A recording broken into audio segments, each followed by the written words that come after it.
Hai, selamat pagi. Saya Jadi Sulardisi Payung ingin menyampaikan materi pembelajaran tentang norma-norma yang berlaku dalam kehidupan bermasyarakat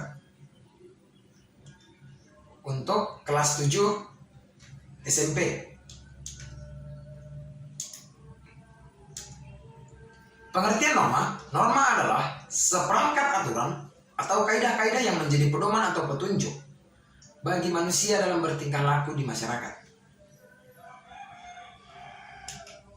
Sekali lagi, norma merupakan seperangkat aturan atau kaidah yang menjadi pedoman atau petunjuk hidup dalam bertingkah laku di masyarakat. Macam-macam norma itu ada 4. Yang pertama, norma agama, norma kesusilaan, norma kesopanan, dan norma hukum. Dari keempat norma tersebut, hanya satu yang memiliki sanksi yang tegas, yaitu norma hukum. Jadi kalau untuk norma agama, norma yang dibuat oleh Tuhan Yang Maha Esa, yang dituliskan di dalam masing-masing kitab suci. Itu bahasa sederhananya. Kemudian kalau norma kesusilaan, itu norma yang berasal dari hati nurani. Lalu norma kesopanan, norma yang dibuat oleh sekelompok masyarakat, lalu diberlakukan di masyarakat itu sendiri. Sehingga di masing-masing masyarakat norma kesopanan ini bisa berbeda-beda. Kemudian norma hukum, norma yang atau aturan yang dibuat oleh pemerintah, lembaga yang berwenang, yang harus dipatuhi oleh seluruh masyarakat. Dalam hal ini seluruh masyarakat di Indonesia.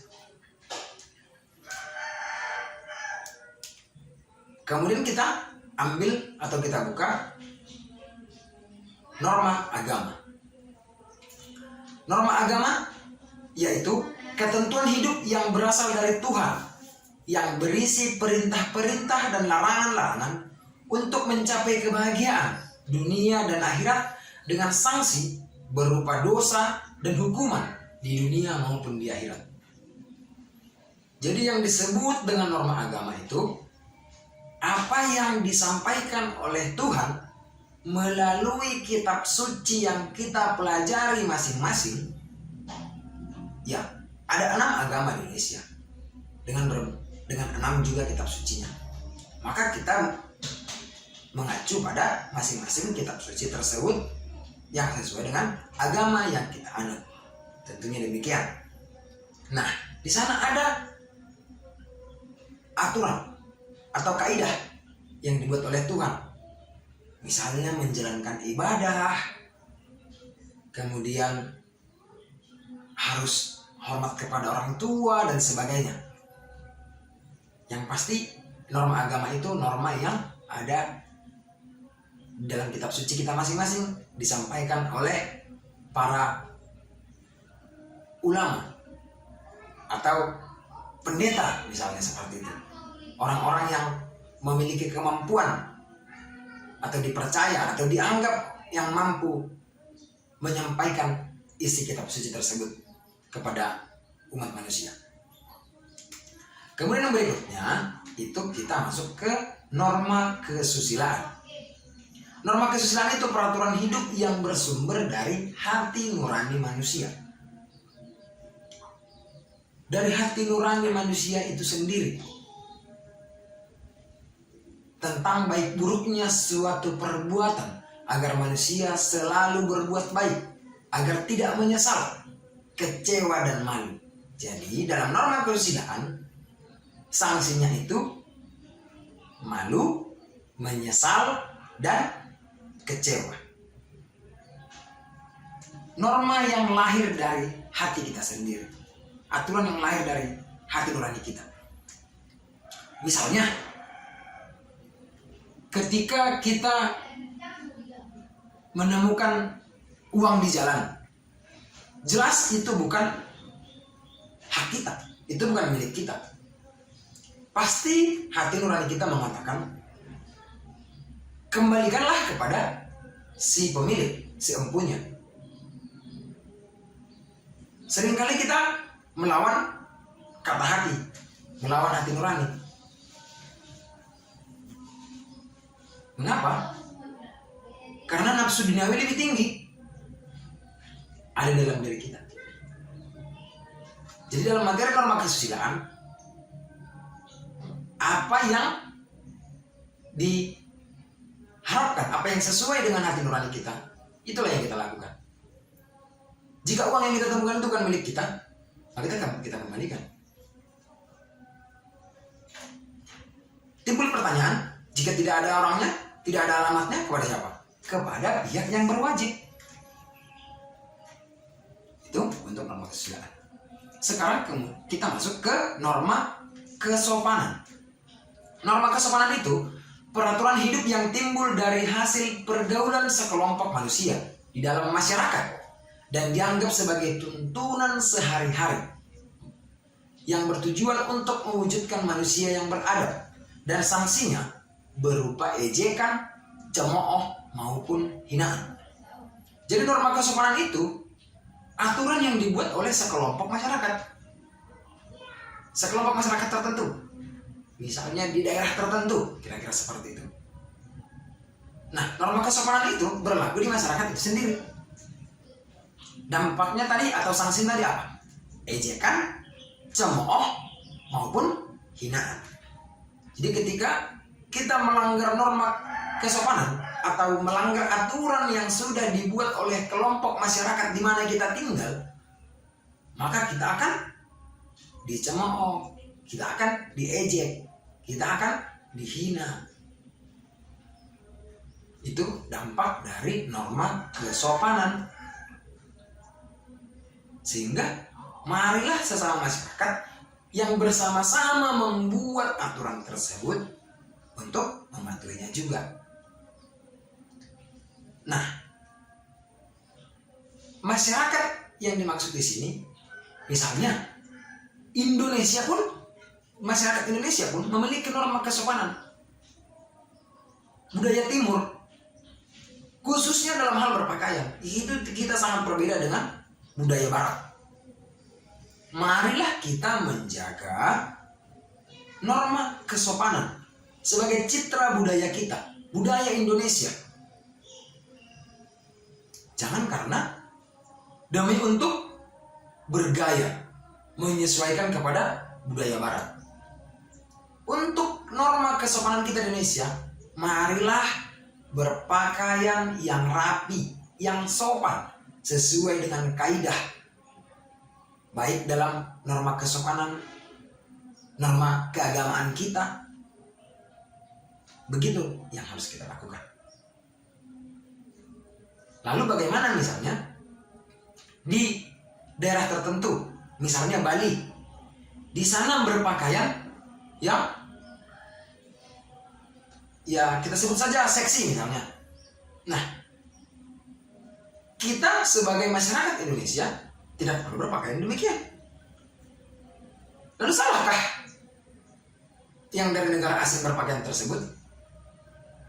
Tidak, tentu saja tidak. Karena itulah kebudayaan mereka. Kita sebagai tempat pariwisata, biarkan mereka seperti itu. Dan kita tidak meniru yang seperti itu. Apakah kita akan menyalahkan mereka? Tentu tidak. Itu kebudayaan mereka. Kita hargai. Ini kebudayaan kita. Inilah yang kita laksanakan. Itu untuk norma kesopanan. Ya, salah satu yang perlu saya ingatkan untuk adik-adik sekalian. Norma kesopanan sederhananya begini. Ketika adik-adik lewat dari sekumpulan orang tua misalnya, jangan hanya lewat saja. Cobalah tundukkan kepalamu, ayunkan tanganmu. Sebagai anak, sebagai murid yang sopan, berbicara kepada orang tua, berbicara kepada guru, cobalah menggunakan nada yang sopan. Tujuan yang sama, tapi nada yang kita sampaikan meninggi, sehingga pemahamannya, artinya, maksudnya jadi berbeda.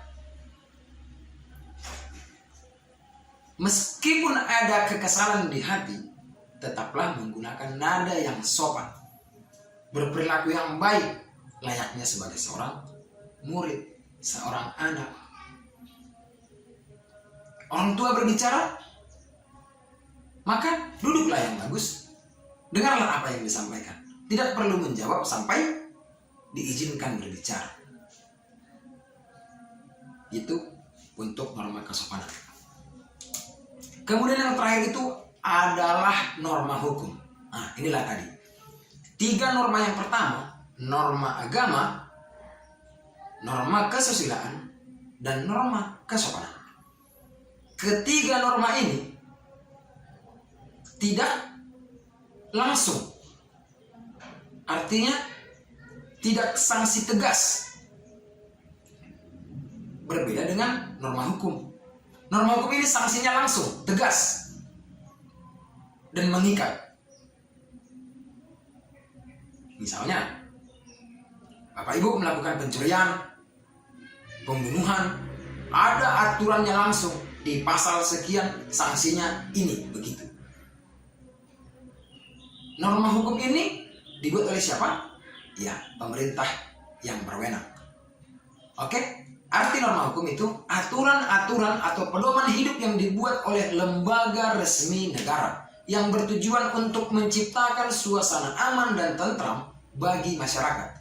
Sanksinya berupa hukuman mati, penjara, dan denda yang sifatnya tegas dan mengikat.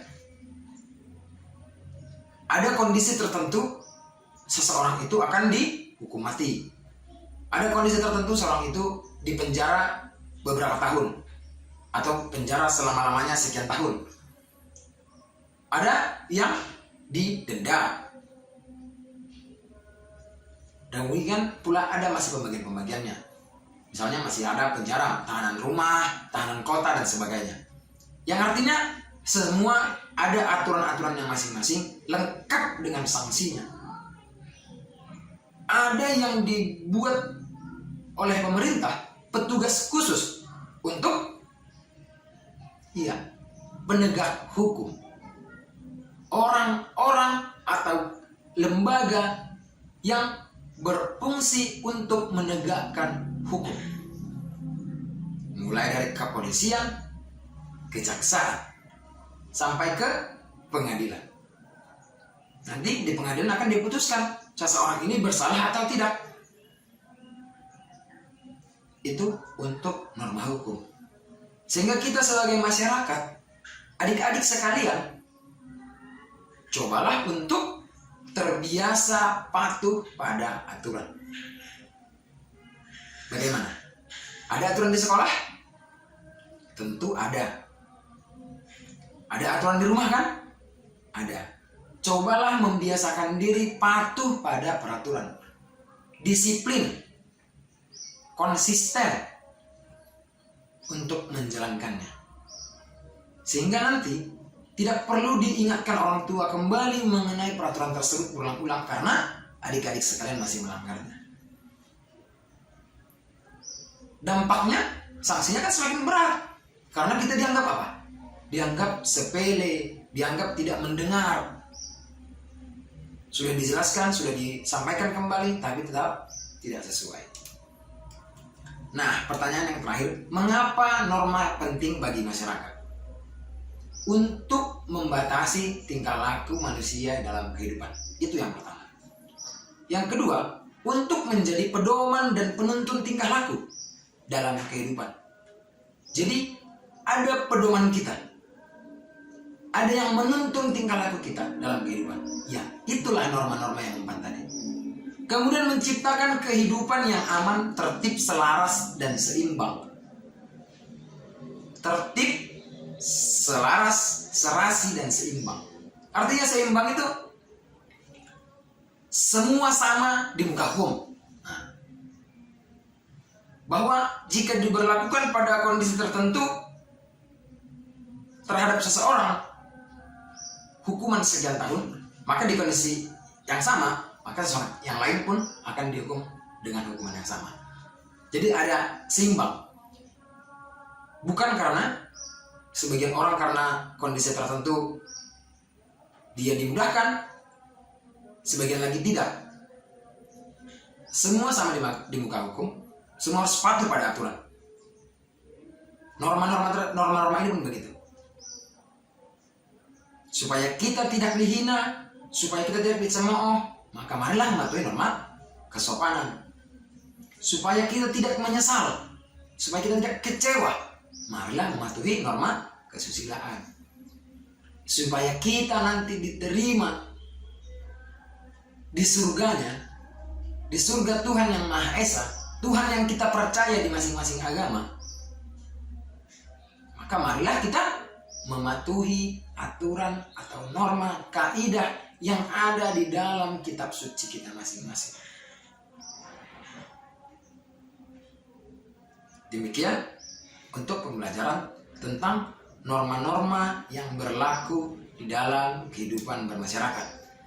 Sudah ingat ya? Ada 4 norma. Yang pertama norma agama, yang kedua norma kesusilaan, yang ketiga norma kesopanan, yang keempat adalah norma hukum. Baik, itu saja untuk pembelajaran hari ini. Semoga bermanfaat untuk kita semua. Sampai jumpa.